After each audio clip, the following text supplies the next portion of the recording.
The most powerful navy on Earth is facing a situation it cannot win, not because it lacks ships, not because it lacks weapons, but because every single option it takes makes the crisis worse. Right now, one narrow maritime corridor is holding the global economy hostage, and the United States, with all its carriers, destroyers, and advanced systems, cannot reopen it without triggering something far more dangerous. This is not a battlefield failure. It's a strategic trap. And the deeper you look into the numbers, the geography, and the decisions being made, the clearer it becomes. This was never a fight designed to be won. Stay with me, because by the end of this video, you'll understand why this situation is one of the most dangerous military deadlocks in modern history. Welcome to latest military updates. This channel breaks down the real strategies, weapons, and decisions shaping global conflicts. Subscribe now because this situation is evolving fast, and the next move here won't just affect one region. It could reshape global trade, energy markets, and military strategy overnight. Right now, thousands of ships are sitting still, not rerouting, not moving slowly, stopped. Oil tankers, LNG carriers, container ships, entire supply chains frozen outside one narrow corridor, the Strait of Hormuz. Here is the number that matters. Roughly 3,000 vessels are affected. That is not congestion, that is paralysis. Each one of those ships represents cargo already paid for, contracts already signed, and supply chains already scheduled. When they stop moving, everything downstream begins to fail. Energy markets react first. Oil flows tighten immediately. Prices spike not gradually, but violently, because this is not a marginal route. Around 20% of the world's oil passes through this single choke point. Let that number land. 1 in every 5 barrels. Now scale that across industries. Transportation, manufacturing, agriculture, electricity generation in multiple countries. This is not just fuel, it is the baseline input for the global economy. And the disruption is not evenly distributed. Countries heavily dependent on Gulf energy exports feel it first, then refining hubs, then shipping insurers, then financial markets. But here is the critical detail most people miss. The system is not designed for sudden stoppages. Global shipping works on precision timing. Ports schedule arrivals down to hours. Refineries expect deliveries within tight windows. Storage capacity is limited. You cannot simply pause the system and restart it later. When flow stops, pressure builds. Tankers begin stacking up outside the corridor. Ports begin running short on incoming supply. Buyers start bidding higher prices to secure alternative shipments. That drives volatility even further. And the longer the blockage continues, the worse the secondary effects become. Shipping routes stretch. Insurance costs rise. Smaller operators get priced out. Entire trade routes begin shifting under pressure. But here is where the scale becomes overwhelming. Even if the corridor reopened today, instantly, perfectly, without risk, you still have to process the backlog. Thousands of ships do not move through a narrow channel overnight. It would take days, possibly weeks, to normalize traffic flow. That means the disruption is not just immediate, it is extended. And during that time, every delay compounds into another delay somewhere else in the system. This is why the idea of a quick fix does not exist here. The scale alone eliminates it. You are not reopening a road. You are restarting a global system that has already begun to break under pressure. At first glance, the solution seems obvious. Send in naval escorts, protect the ships, force the corridor open. That is how most people imagine it. But that assumption collapses the moment you look at the numbers. To safely escort commercial vessels through a hostile corridor, you need continuous coverage, not occasional presence, not symbolic patrols. You need warships positioned along the entire route, ready to intercept threats in real time. Now consider the scale of the operation. You are not escorting 10 ships. You are dealing with thousands, and each convoy would require layered defense, missile interception, drone defense, surface threat monitoring, electronic warfare support. That means multiple warships per group. Now expand that across a 250-kilometer corridor. The United States does not have enough ships in the region to do this, not even close. And the ships that do exist are not concentrated in one place. They are spread across multiple missions. Some are positioned to monitor other choke points. Some are intercepting threats in completely different theaters. Others are deliberately staying outside high-risk zones. Because entering the corridor is not just operationally difficult, it is dangerous. Missile systems in the region can reach hundreds of kilometers. That creates what military planners call a kill zone. Any ship entering that space is exposed. And here is the key limitation. Warships cannot be everywhere at once. You cannot stretch 12 to 15 ships across a corridor that long and expect full coverage. Gaps appear immediately, and those gaps become vulnerabilities. Even if you concentrated every available ship into the corridor, you would still face a fundamental constraint: response time. If a threat emerges, a missile launch, a fast attack craft, a drone swarm, the nearest warship must detect, track, and respond within seconds. In a crowded, narrow shipping lane with hundreds of civilian vessels, that becomes exponentially harder, and every delay increases the chance of failure. Now add another layer. Commercial ships cannot maneuver like warships. They move slowly, predictably, within fixed lanes. That means they cannot evade threats effectively. So the burden of protection falls entirely on the escort. And that is where the illusion breaks completely. Because defending a single ship is hard. Defending hundreds simultaneously is exponentially harder. And defending thousands across a long hostile corridor is not just difficult. It becomes mathematically unmanageable. This is not about bravery. It is not about firepower. It is about scale versus capacity. And right now, the scale is winning. Most people imagine the Strait of Hormuz as a narrow doorway, a choke point you pass through quickly, then you're safe. That mental model is completely wrong. This is not a doorway. It is a corridor, a long, exposed, hostile corridor. At its narrowest point, the strait is about 30 kilometers wide. That sounds manageable until you look at the actual shipping lanes. Because large vessels cannot move freely across that width. They are restricted to designated channels. Those channels are roughly 3 kilometers wide. 3. And they run for approximately 250 kilometers along a coastline that is not neutral, not flat, and not easily monitored. This is where the strategic imbalance begins. On one side of the corridor, you have open water and slow-moving commercial traffic. On the other side, you have elevated terrain, cliffs, rock formations, and concealed positions that provide natural cover.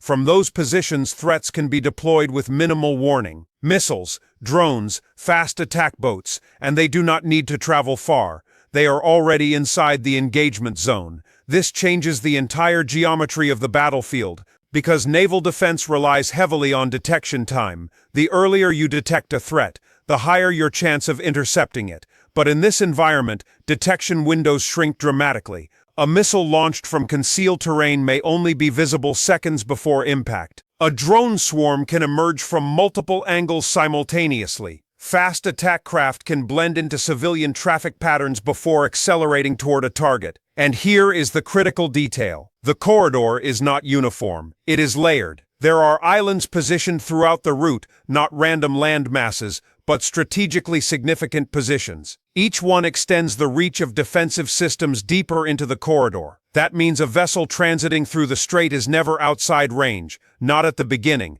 not in the middle, not at the end. It is continuously exposed. Now combine that with the narrow lanes. Ships cannot disperse. They cannot take alternate paths. They cannot increase distance from threats. They are confined, and confinement creates predictability. Predictability makes targeting easier, and easier targeting shifts the advantage. This is why the geography itself breaks conventional strategy. Because most naval doctrines assume maneuverability, detection time, and layered defense. Here, all three are compromised. The defender controls the terrain, the attacker controls the timing, and the target has no flexibility. This is not just a difficult environment, it is an environment optimized for asymmetry.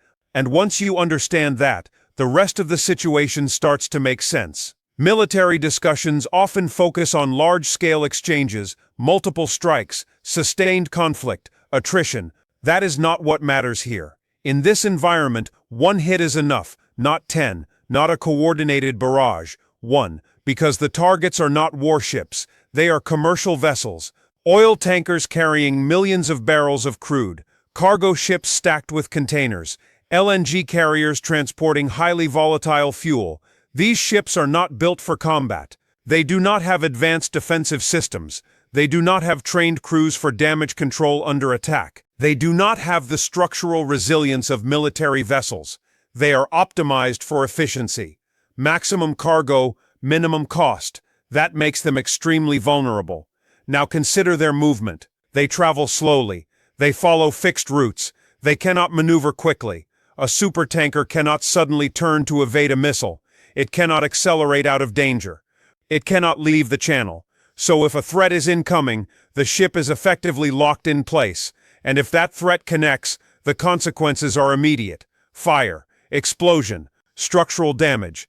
But the impact goes beyond the ship itself. Because of the narrow lanes, if a large vessel is disabled in the wrong location, it can physically block the channel. That stops traffic completely, not partially, completely. Now add another layer.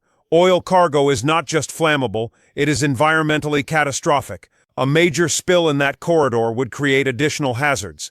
Cleanup operations would take time. Navigation would become even more restricted, and insurance risk would increase further. Which brings us back to the core asymmetry. The attacker does not need to destroy the system. It only needs to disrupt it. One successful strike in the right location can shut down the entire corridor for days, possibly longer. Meanwhile, the defender must prevent every single attack, every missile, every drone, every fast-moving threat, because one failure is enough. This is the imbalance. Perfect defense versus minimal success requirement. And in any system where one side needs perfection and the other needs only one success, the advantage is already decided. Even if you remove every missile, every drone, every visible threat, the corridor still does not reopen.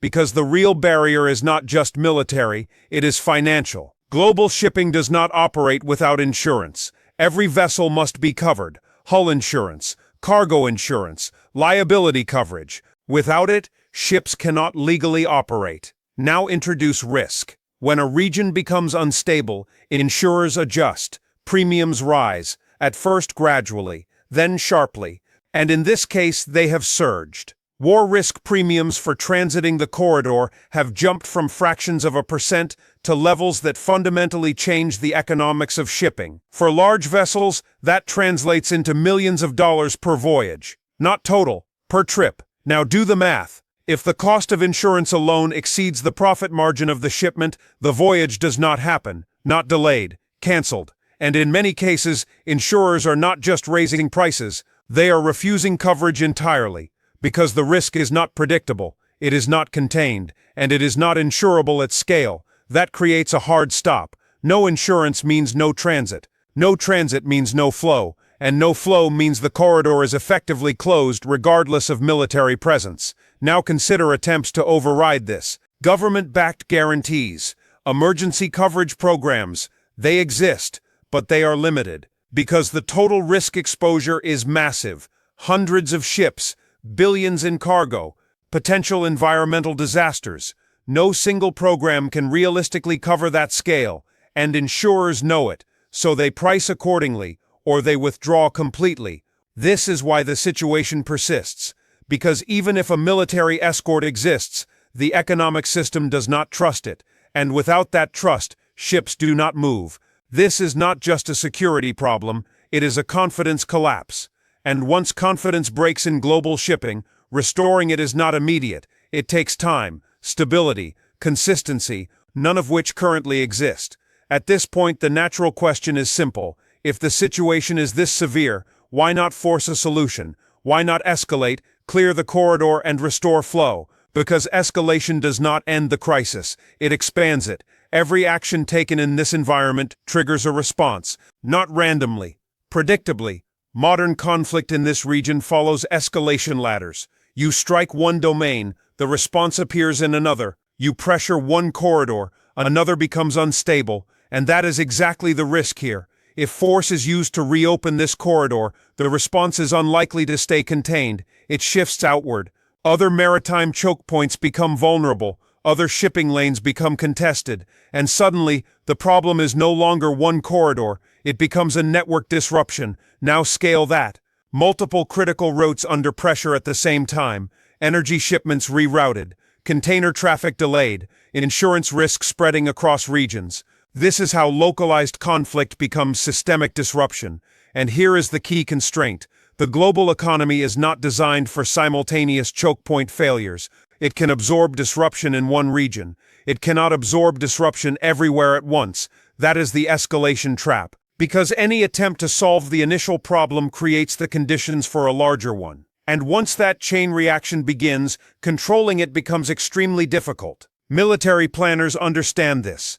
That is why restraint is not weakness. It is risk management. Because the objective is no longer win the confrontation. It is avoid triggering a wider collapse. And in that context, every decision becomes constrained, not by capability, but by consequence. Now look at the available choices. Option 1. Diplomacy. Negotiate a resolution. De-escalate. Restore passage. But negotiations require leverage, and leverage requires credible alternatives. Right now, those alternatives are limited. If one side believes escalation hurts the other more, compromise becomes less likely. That stalls progress. Option 2. Direct military action. Seize control. Neutralize threats. Secure the corridor. On paper, it sounds decisive. In reality, it requires sustained presence, massive resources, and long-term commitment. Not days, not weeks, potentially years. And during that time, exposure remains high, costs increase, risks compound. Option 3. Territorial control. Push threats away from the corridor by controlling surrounding areas. This is the most extreme option, because it transforms a maritime problem into a land conflict. And land conflicts scale differently. They require manpower,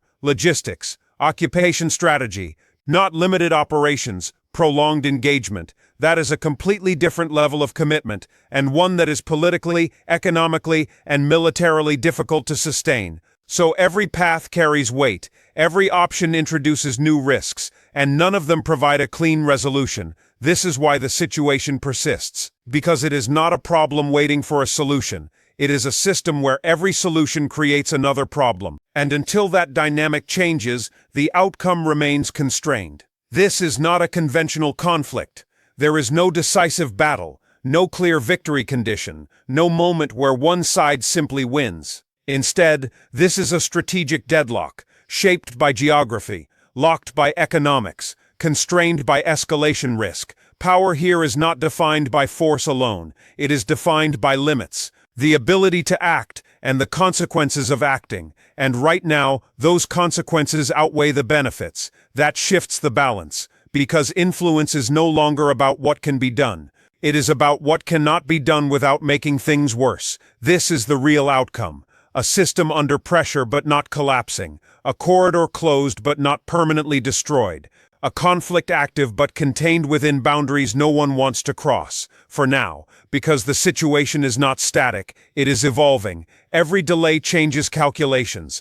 Every movement shifts risk, and eventually, something will break that balance. The question is not if, it is when, and in which direction. The Strait of Hormuz is not just a location on a map. It is a pressure point for the entire global system. Energy, trade, military strategy, all intersect here. And right now, that pressure is building. We will continue tracking every shift, every decision, and every consequence as this situation evolves. Because the next development will not just affect one region, it could redefine how global trade operates under conflict conditions. Subscribe to latest military updates and stay ahead of what happens next. This story is not over.